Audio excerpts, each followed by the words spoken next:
बेल्हे परिसरात चोऱ्यांचा अक्षरशः कहर सुरू आहे. पण पोलीस मात्र हातावर हात धरून बसल्याचं चित्र समोर आलं आहे. रानमाळा येथे एका रात्रीत 4 ते 5 ठिकाणी चोरीचे प्रयत्न झालेत. म्हणजे चोरट्यांना कोणाचं भय उरलेलं नाही. सर्वात संतापजनक प्रकार म्हणजे बेल्हे अलकुटी रस्त्यावर राहणाऱ्या जिजाबाई गबाजी गुंजाळ यांच्यावर झालेला अमानुष हल्ला.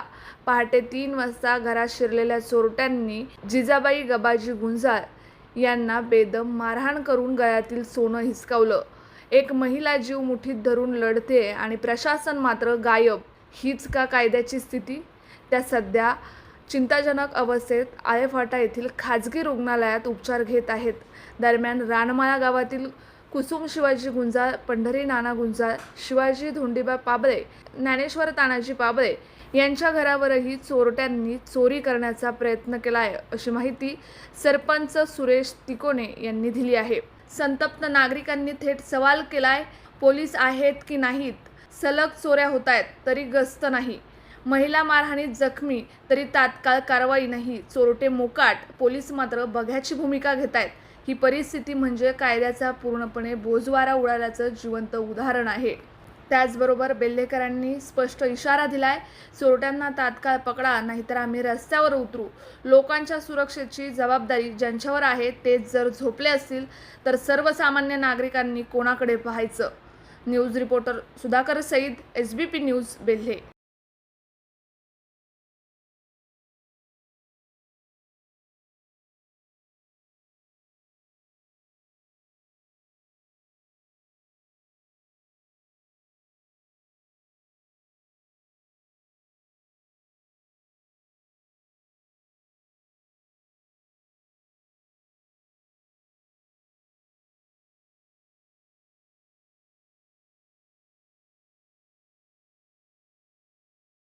काय नाही बा, मी बाहेरला गेला आले आणि ते कोण तिकडून वरले अंगून आले. त्या कटाडा वाटून हात चुरलं.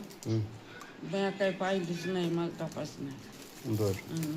मी कवाट लावलं आणि झोपले आपली खाली झोपले. ते कोण आले, त्यांनी बॅटरी लावली माझ्या तोंडावर. बॅटरी लावल्यावर त्यांनी गळ्यात हात घातला आणि ते गळ्यातलं तोडून घेतलं.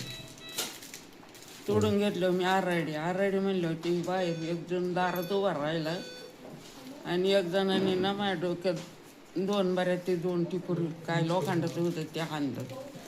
मला म्हणलं इथं बस खाली, ते तुला मारून टाकू. मी तिथं गपचीप बसले. त्याने आखी कपाटं उचाकली, पलंग उचाकला, फार सगळं उचाकलं. ते गळ्यात नाही आलं. 2-3 हजार रुपये होतं पिशीत, ते नेलं. आणि ते डाग होते, ते पुरीचं पट्टे होते, तेही नेलं.